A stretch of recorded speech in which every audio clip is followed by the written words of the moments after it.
കാലം കാറൊക്കെ വരുന്നു കേട്ടോ. അവിടുത്തെ കാറ് ഉള്ളേ കൽക്കട്ട ടാക്സിയാണ് എയർപോർട്ടിൽ പോണേ. അവിടെ എങ്ങോട്ടാ പോണോ? രാവിലെ 7 മണിക്കാണ് ഫ്ലൈറ്റ്. ട്രെയിനൊന്നും കിട്ടിയാൽ പറഞ്ഞില്ല, ട്രെയിനൊന്നും കിട്ടിയില്ല. ഒരു ട്രെയിനും പോണില്ല. ഇനി അടുത്ത ആഴ്ചയുള്ളൂ. അപ്പോഴേക്ക് 20-ാം തീയതി പോകണം.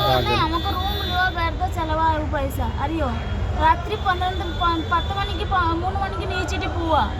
7 മണിക്ക് ഫ്ലൈറ്റാ. പിന്നെ എന്തിന് റൂമാ? എയർപോർട്ടിൽ പോയിരിക്കാമല്ലോ.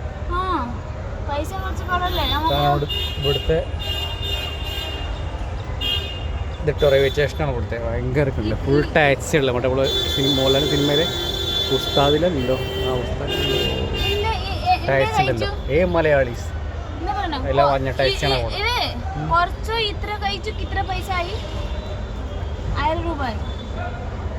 എനിക്കറിയോ, കണക്കെല്ലാവരും ഇവിടുത്തെ കാര്യങ്ങൾ മൊത്തം വെറുതെ പോയി പെടാൻ വേണ്ടിയിട്ട്. അവള് ഹോട്ടലിൽ കയറി ഭക്ഷണം കഴിച്ചതാണ്. അപ്പോൾ അതിനേക്കാളും കൂടുതൽ പൈസയായി. അപ്പോൾ ഓൾക്കെല്ലാവരും നമുക്കറിയില്ല ഇവിടുത്തെ കാര്യങ്ങൾ. അതിൽ പെട്ടു. തിന്നായിട്ട് പറഞ്ഞിട്ട് കാര്യമില്ലല്ലോ, ആയി കൊടുക്കണ്ടേ. ആദ്യത്തെ എങ്ങനെ കൂടുന്നത്. ഇതാണ് ഇവിടുത്തെ ഇതാട്ടോ. ഇതാണ് കൽക്കട്ടയിലെ റെയിൽവേ സ്റ്റേഷന്. ഏറ്റവും വലിയ റെയിൽവേ സ്റ്റേഷൻ, ഏറ്റവും വലിയ ഇന്ത്യയിലെ ഫസ്റ്റ് മെട്രോപൊൾ സിറ്റി ഇവിടുത്തെ അല്ലേ കൽക്കട്ട. ഉള്ളിൽ പോവാ റോഡിൽ ഉള്ളിൽ താഴെ